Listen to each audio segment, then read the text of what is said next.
네. 이번 시간에는 이제 교육 조직이라는 거. 과연 교육 조직은 무엇인가? 그리고 그 교육 조직에는 어떤 원리들이 내포되어 있고요. 또 어떠한 요소들이 있고 유형은 어떠한가?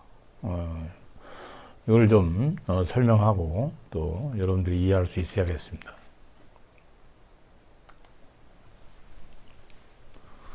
자, 이 그림을 일단 보면 뭔가 이렇게 구성이 좀 돼 있는 것 같죠? 이렇게 사람들이 이렇게 앞에 어떤 규칙과 어떤 배열 이런 것들이 좀 같이 있는 것 같은 그런 느낌이 들죠. 하나는 아니니까 여러 명의 사람들이 서 있네요. 그런데 뭔가 줄이 맞추어져 있고, 그리고 그 아래 이렇게 한 명, 세 명, 6명 이런 식으로. 사실은 이제 이러한 것들을 우리가 떠올리면서 어떤 사람은 이거 축구하는 사람들하고도 비슷하네, 숫자가. 또 이 사람들은 그냥 이렇게 서 있지만 제일 여기가 높은 사람인가 보다. 이렇게 생각할 수 있죠. 그 다음이 높은 사람인가 보다. 이렇게. 그리고 이 아래 사람들인가 보다. 이렇게 생각할 수도 있고요. 어쨌든 이걸 보면서 뭔가 이렇게 일 개인이 아닌 뭔가 이렇게 그 집단 구성원들 이런 생각을 하게 되죠.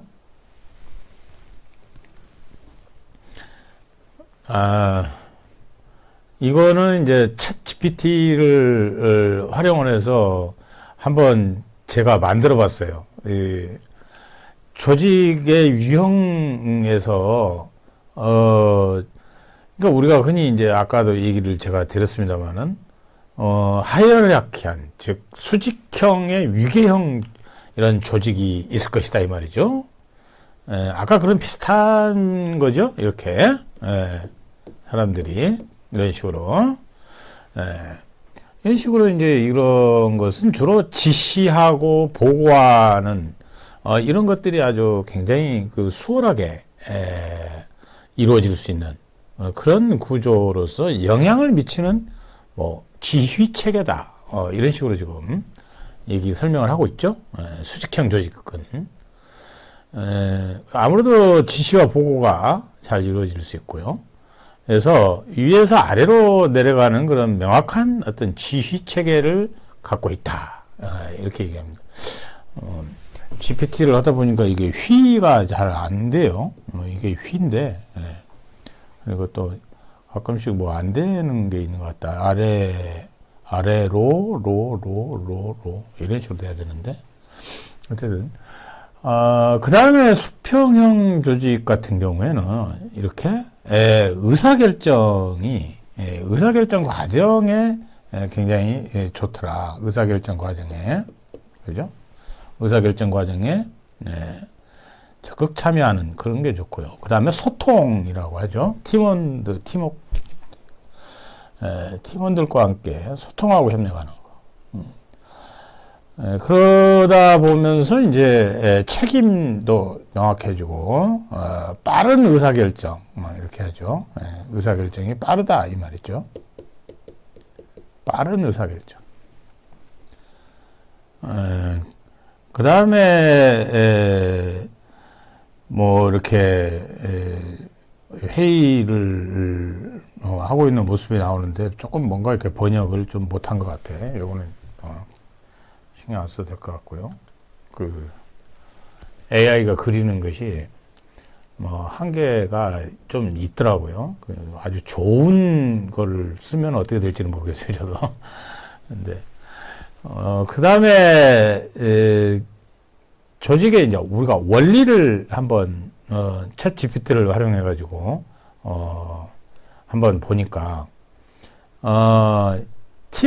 팀워크이죠. 협력이 굉장히 중요하다. 그다음에 임무와 역할을 나누어서 조화롭게 하는 이 조화가 또 중요하다. 이렇게 얘기를 하고 있어요. 그 다음에 이제 조직 원리 중에 이제 또, 현 목표의 원리라는 게 있죠.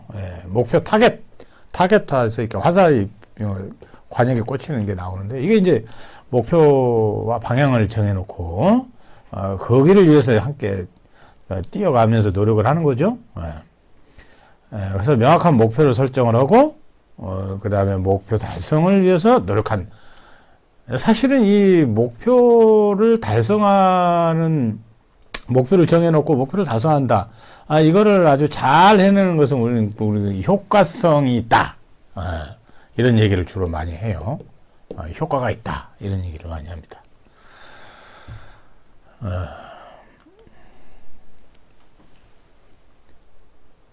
이거는 이제 여러, 우리 이제 조직과 관련된 그런 그림들을 이렇게 모아둔 겁니다. GPT가.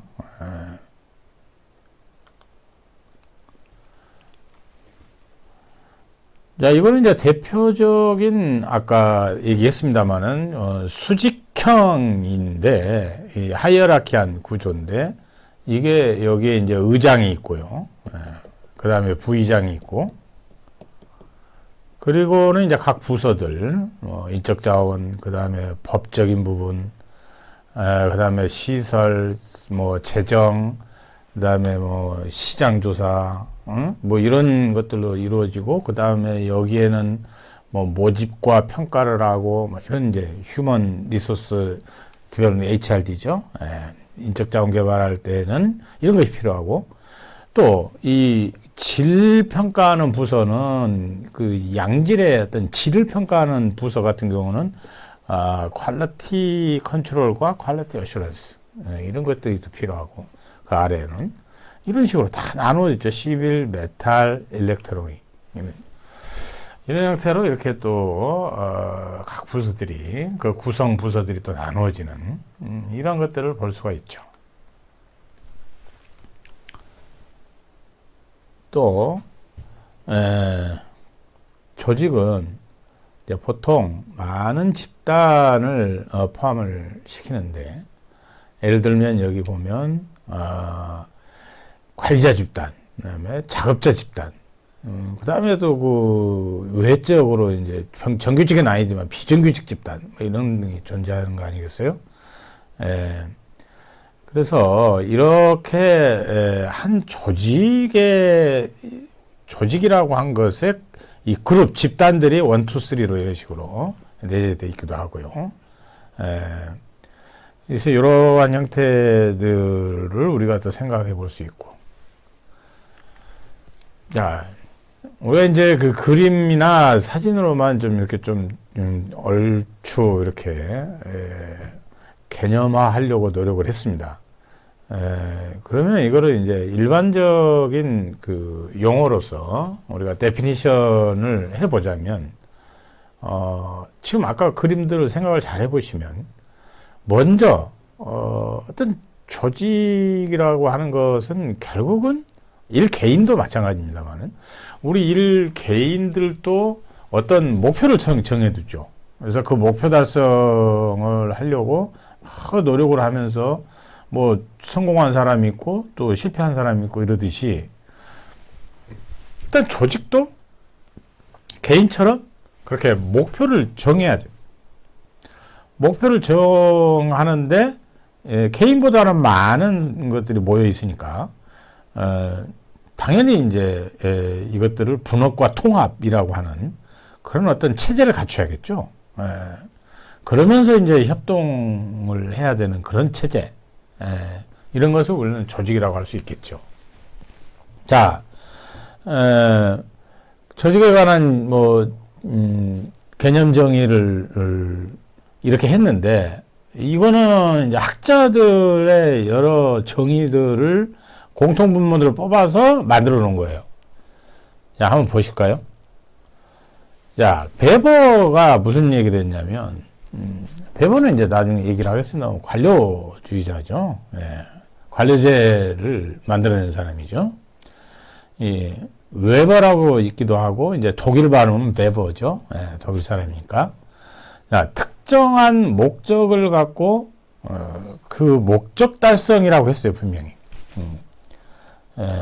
특정한 목적을 갖고 목적을 달성하려고. 그러면서 구성원 간에, 그 사람들 간에, 그 안에 소속되어 있는 구성원 간에 상호작용하는 인간들의 협동하는 집단이다. 이렇게 얘기했죠.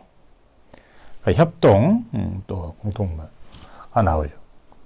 바나드는 또 이렇게 얘기를 합니다. 바나드도 이제 조직, 유명한 학자인데, 목표 달성이라는 말을 쓰고요. 목표 달성을 위해서 상호 의사 전달하는 집합체다. 2인 이상의 인간들. 뭐 이런 식으로 좀 얘기해요. 셀즈닉도 이렇게 얘기를 합니다. 공동의 목표를 달성한다. 이렇게. 그러는 사회적 구조다.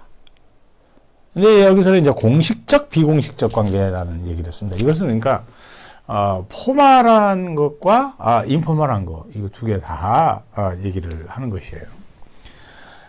그 다음에 이제, 에치오니언. 에치오니는 이제, 특정한 목표의 추구를 위해서, 의도적으로 구성하고 또 다시 재구성하는 그런 사회적 단위다. 이런 식으로. 캐처 칸도 보고요. 코엔과 마차 얼센도 보고, 바이크도 보고, 이라는 그 학자들의 공통점, 목표, 그리고, 구성원들 간의 그런 어떤 쟁점에 관해 제시되는 이런 여러 가지 것들을, 무원칙하고 뭐 연결되어 있는 집합체다. 이런 식으로. 마이크도 이제 조직화에 대해서 얘기를 하고 있고요. 이런 이야기들의 공통적인 요소들을 뽑아 보니까 이와 같이 조직이라고 하는 것은 목표를 달성한다. 어떻게? 합리적으로 달성한다. 목표를 합리적으로 달성하기 위해서, 그러니까 목표를 달성하는 데 있어서 이 합리적으로라는 말이 왜 들어가느냐? 이거는 뭐 목표를 무력으로 달성한다든지 뭐 목표를 불합리하게 달성한다 이렇게 않게 하기 위해서 여기에 보면 모든 학자들이 다 합리적인 방법으로 쓰라고 하는 것들을 이야기를 해주고 있어요. 그렇기 때문에 어떤 목표를 합리적으로 달성하고 그렇게 하기 위해서 분업, 통합 이런 활동들을 해요. 그러면서 그 체제를 갖춘 그런 사회적 단위 협동 체제다. 이렇게 정의를 합니다.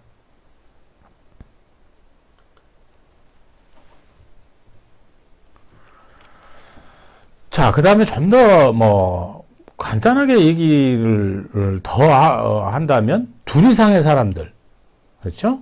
조직이니까 둘 이상의 사람들이 공유한 목표, 요거를 달성하는데 거기에 맞는 건 사회체제다. 이렇게 우리가 볼 수 있죠.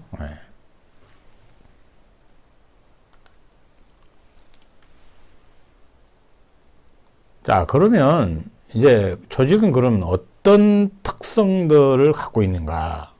우리가 좀 알아볼 필요가 있겠죠. 자,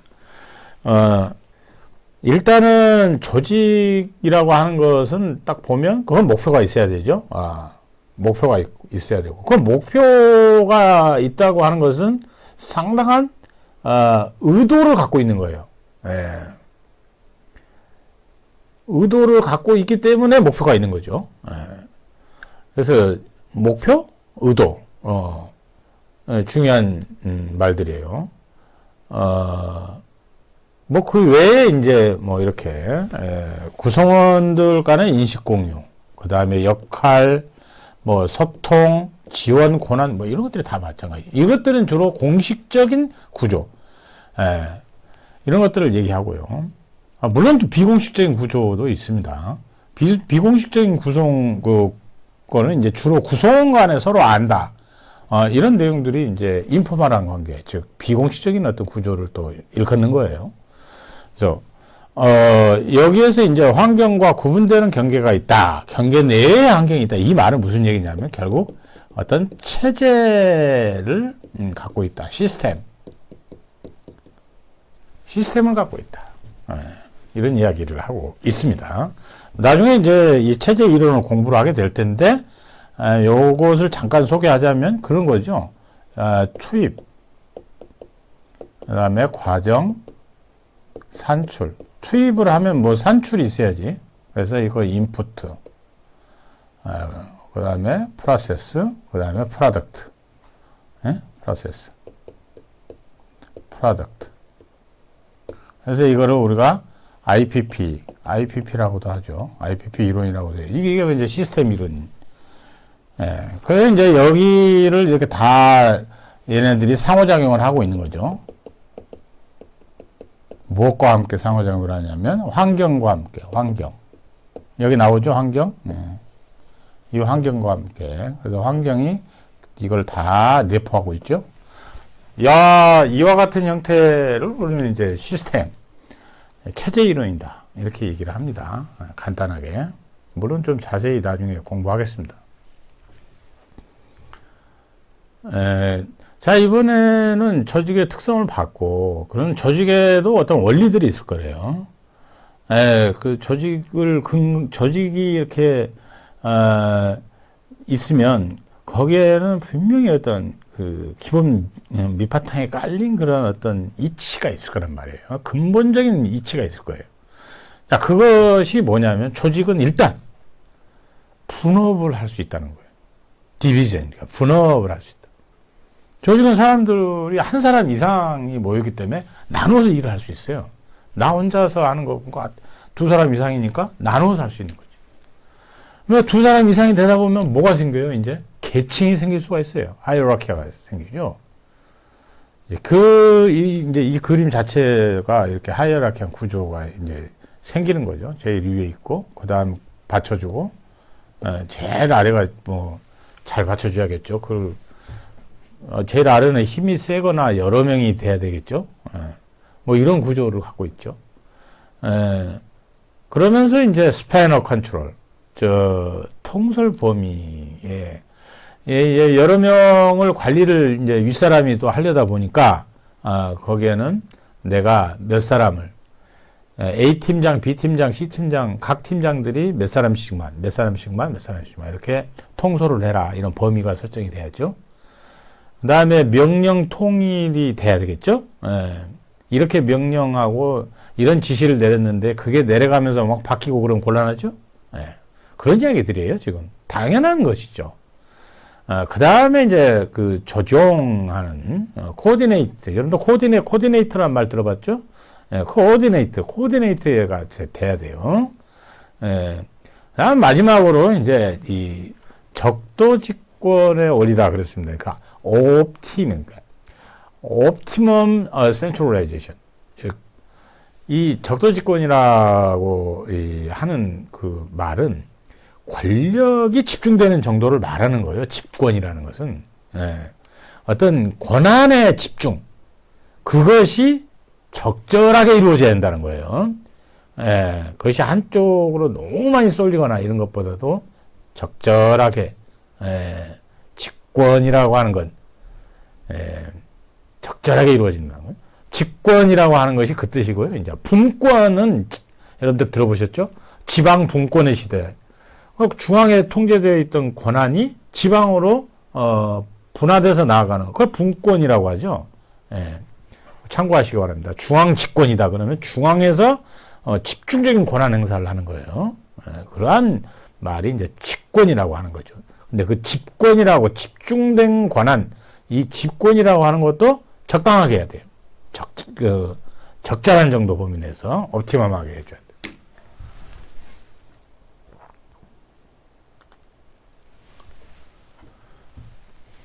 자, 조직의 구성 요소들을 보겠습니다. 공식 구조, 개인, 문화, 정치, 환경, 이런 이제 구조들이 있어요. 그러니까 어떤 조직은 구조라고 하는 큰 틀이 있고요. 구조라고 하는 큰 틀이 있고. 자, 그 다음에 사람이 있어야지. 개인이 있어요. 그러면 조직에는 또 뭐가 있어? 문화가 있어야 돼요. 문화가. 이게 이제 그 구조와 개인과 문화 이런 구성원들도 비슷한 개념이겠죠.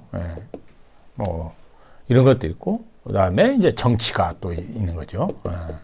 항상 우리가 정치라는 용어는 우리가 그냥 정치하는 것만을 우리가 말하는 게 아니에요. 거기에는 전략과 전술과 이런 것들이 동반된 그런 상당히 마이크로 폴리티칸, 즉 미시적인 그런 정치 권력 구조 또는 그런 어떤 권한 관계, 그다음 대립 관계, 입장 차이 이런 것들이 다 정치예요. 그러니까 정치의 개념을 너무 우리가 그 정치인들의 정치로만 바라보지 않았으면 좋겠어요. 자, 그러면서 이제 또 여기 기술들이 이 기술들이 이 안에 포함이 되죠. 기술들이. 지금 그 이야기들을 지금 하고 있는 겁니다.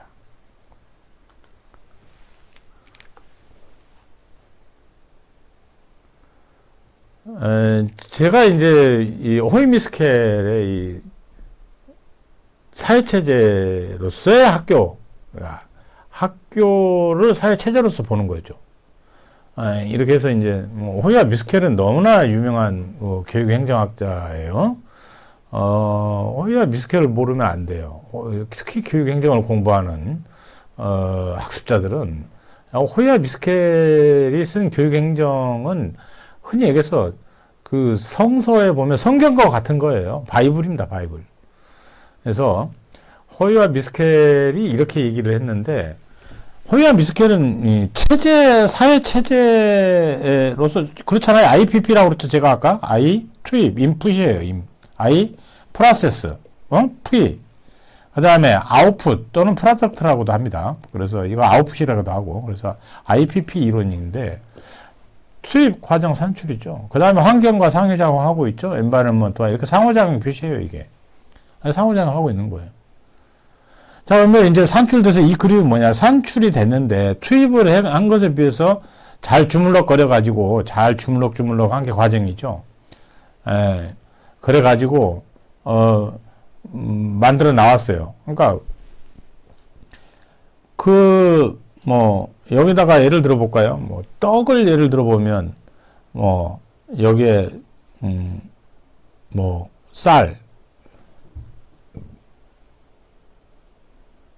가래떡을 뽑는다고 합시다.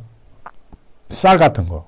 또 여기에 이제 콩가루 또 넣고 쑥 같은 것도 쪄서 다 준비를 해놨어요. 그러니까 투입을 시켰어요. 그러면 쑥 가래떡이 나와야 돼. 쑥 가래떡이. 그런데 산출물에 쑥 가래떡이 나오는 게 내 목표는 쑥 가래떡인데 쑥이 너무나 작게 들어간 거야. 그래서 표가 잘 안 나. 그래서 그냥 가래떡, 거의 일반적으로 하얀 가래떡이 주로 거의 대부분이 다 그렇게 나왔다 그러면 우리가 기대와 실제 결과 간에 차이가 생겨버렸잖아요. 그러면 다시 투입으로 다시 돌아가서 쑥을 더 넣어야겠죠. 쑥이 덜 투입된 거예요. 그래서 이런 이제 그 차이를 수정하려고 투입을 하는 수도 있고요. 그 다음에 그게 문제가 아니라 이 과정상에서 이 과정상에서 이 성능 과정에서의 또 문제가 발견될 수도 있어요. 좀 구멍이 막혔다거나 가래떡 나오는 구멍에 이물질이 좀 끼어 있다거나 이렇게 해서 가래떡이 어쨌든 간에 아주 멋있는 가래떡으로 나오질 않아. 그러면 또 이 가운데 이 과정을 들여다봐야죠. 이렇게도 다시 피드백을 줄 수 있습니다. 피드백은 과정으로 갈 수도 있고 투입으로 갈 수도 있어요. 결과물이 그렇게 썩 원하던 기대 산출물이 안 나오면. 산출물 나오면 그건 체제로서 잘 작동이 된 거죠. 자, 그런 거예요. 자, 여기까지 제가 설명을 드렸고, 그런데 학교를 대입을 시켰단 말이죠. 학교를. 그러면 학교로 대입시키면 학교에 투입하는 것도 인적 자원을 예를 들어 봅시다. 학생들이 학교를 초등학교 들어갔어요. 초등학교. 그러면 초등학교 졸업을 하는 게 산출물이에요. 초등학교 졸업한 것이. 성취하고, 그러죠? 뭐 취업률을 나타낸다든지, 뭐 이러한 개념들이에요. 그런데 이 과정상에서는 당연히 그러면, 그냥 학생이 초등학교 들어가면 바로 뭐 졸업하는 게 아니잖아요. 6년간의 과정을 거쳐서 얘가 교수 학습을 철저히 하고 그 안에서는 여러 형태의 구조의 영향을 받고요. 정치의 영향을 받아요. 거기에 있는 교장, 교감, 교사들 간의 그런 어떤 입장 차이, 갈등, 학생들과의, 학부모와의 갈등, 뭐 이런 여러 형태의 그런 권력 관계가 작동이 돼요, 실제로. 그리고 여기에 이제, 개인이라고 그랬죠. 개인 간의 관계, 그 다음에 문화, 그 학교의 문화 체제. 이런 구조와 문화와 개인과 정치. 이러한 영향을 주면서 그 과정상에서의 변화를 갖고 있는 거죠. 아주 유명한 호이미스켈의 사회체제로서 학교 모형입니다. 꼭 기억해 두시기 바랍니다. 쉽게 이해하실 수 있으리라고 봅니다. 여러분들께서는. 조직의 필요.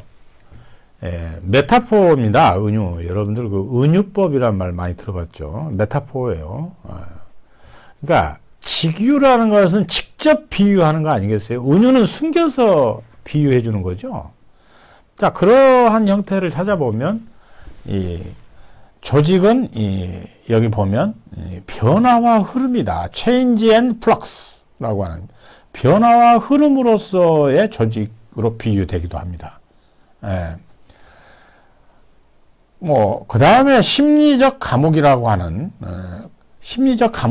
것으로서 조직을 또 비유하기도 합니다. 그만큼 조직에 대해서 심리적으로도 굉장히 그 프리즌이라고 하는 데다가 비유를 해줌으로써 조직의 그 역동성, 그 다음에 조직이 갖고 있는 어떤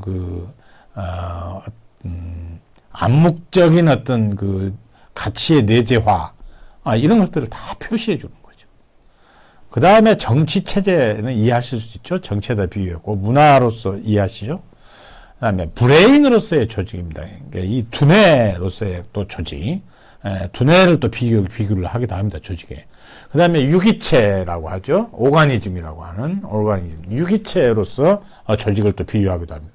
그 다음에 기계로서의 조직을, 머신으로서의 어떤 조직으로서, 그런 기능을 하는 것도 역시 얘기를 하고 있고, 지배나 착취 도구, 이런 것으로서의 조직을 또 비교하기도 합니다. 그래서 이러한 다양한 형태의, 은유를, 조직으로서 하고 있습니다. 조직에.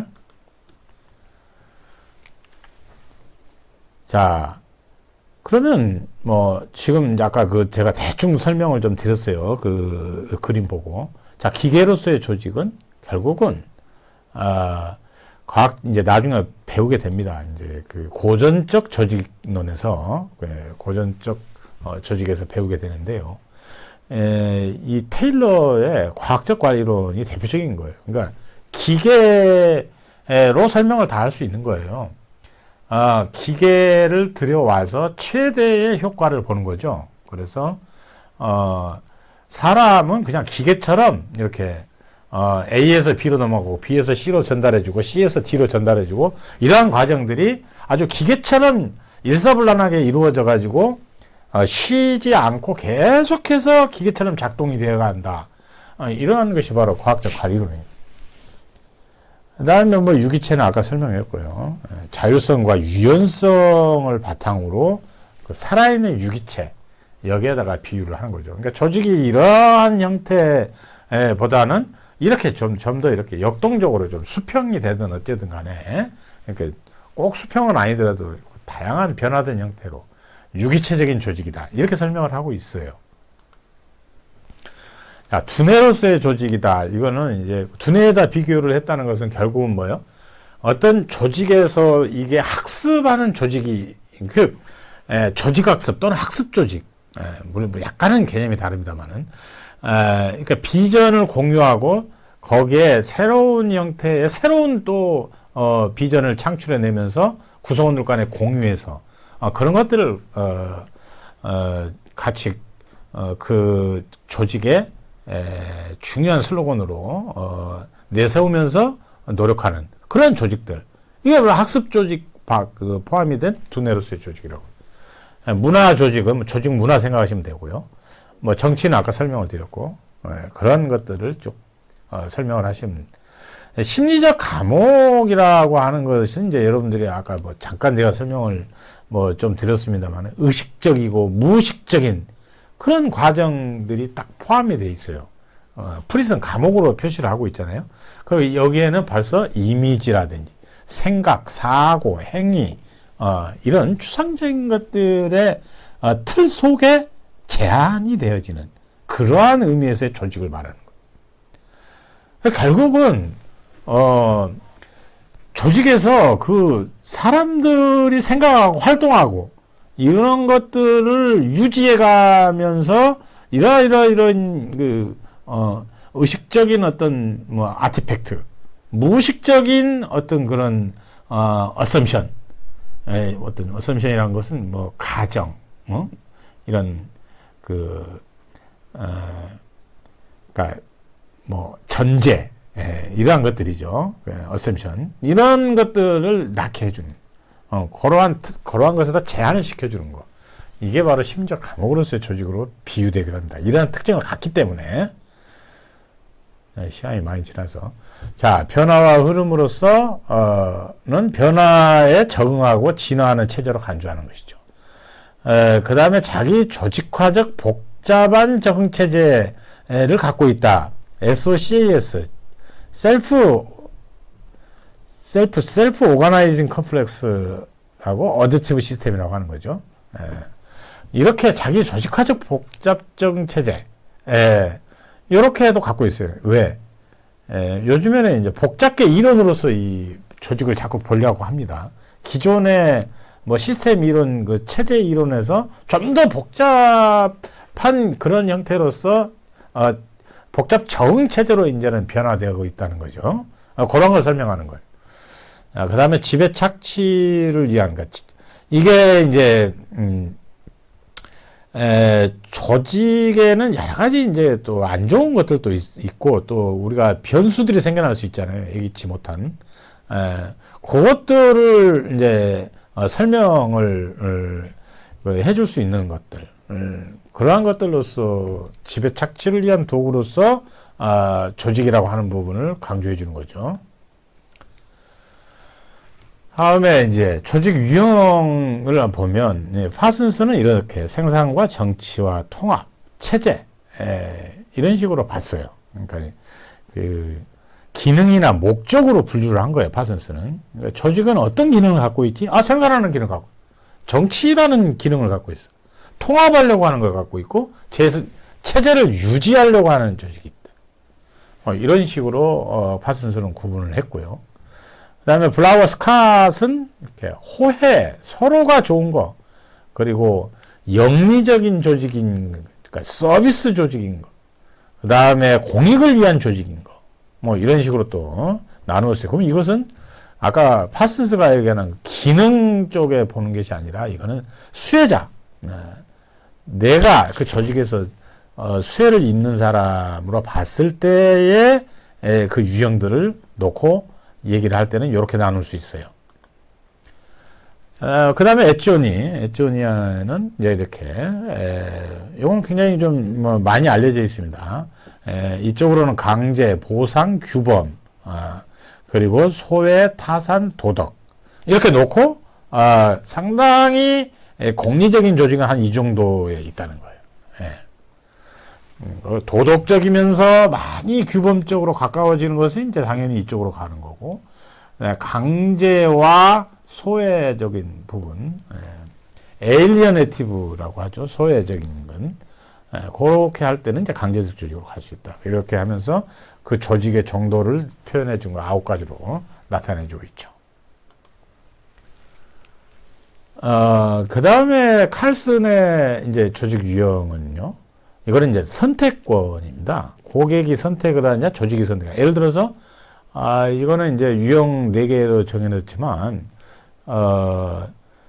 근데 이제 이건 학부모가 학교를 선택하는 거. 예를 들어 설명을 해보면, 학교 선택권이 있다. 그러면 학부모가 선택권이 있고, 그 다음에 이거는 학교가 선택권이 있고. 그렇죠? 예. 그것 간의 관계를 놓고 봤을 때, 예를 들어서 무슨, 교육감이 지정한 학교, 고등학교, 교육감이 추천을 하는 학교는 일반 학교, 그다음에 학교장이 추천해서 하는 것은 뭐 자율형 사립이라든지 이런 식의 개념이 성립될 수 있겠죠. 예.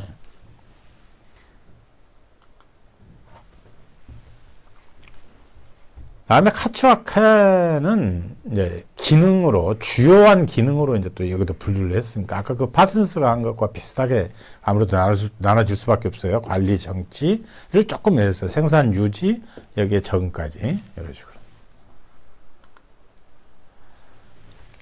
자, 시간은 좀 지났습니다만은, 조직의 주요 원리가 아닌 것을 한번 찾아볼까요? 아까 공부 다 했죠? 자, 바로 맞출 수 있어야 돼요. 자, 풀업. 맞습니까? 예, 이건 맞죠. 계층, 하이어라키, 맞죠. 조직. 명령, 통일의 원리, 맞죠. 스팬 오브 컨트롤, 통솔 범위도 맞죠. 예. 중앙 집권의 원리가 아니라, 중앙 집권이 아니라 적도 집권이에요. 적도 집권. 그러니까, 적당한 정도로 집권을 해야 되죠. 예, 중앙 집권하자는 얘기가 아니에요. 예. 그래서 정답은 5번이 되겠네요. 네, 잘하셨어요. 자, 그 다음에 이제 정리하는 것은, 하나 더 있네요. 주요 원리가 아닌 거, 했고요. 하나 더 있네요. 칼슨이 제시한 조직 유형이다. 특목고는 다음 중 어느 유형과 관련이 있는가? 그랬죠? 자, 우리 배웠죠? 특목고 같은 경우는 이제 뭐 자율형 사립이라든지 이런 것은 주로 정답은 뭐라고 볼 수 있어요? 몇 번이요?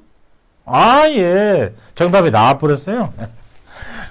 자, 뭐, 고객의 선택권도 오케이, 조직의 선택권도 오케이. 그게 이제 우리가 유형 1에 해당이 되는 것이라고 볼 수가 있죠. 왜?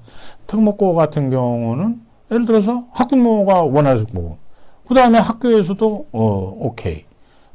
해서 학교장이 선택을 갖고 있고요. 그 다음에 학부모가 선택권을 갖고 있고, 그래서 맞아떨어지는 게 뭐예요? 특목고입니다. 네. 자, 조직은 이제 이런 개념과 원리, 우리가 요소, 유형 다 배웠습니다. 참고하시고 다음 시간에는 목표와 구조에 대해서 공부하겠습니다. 수고하셨습니다.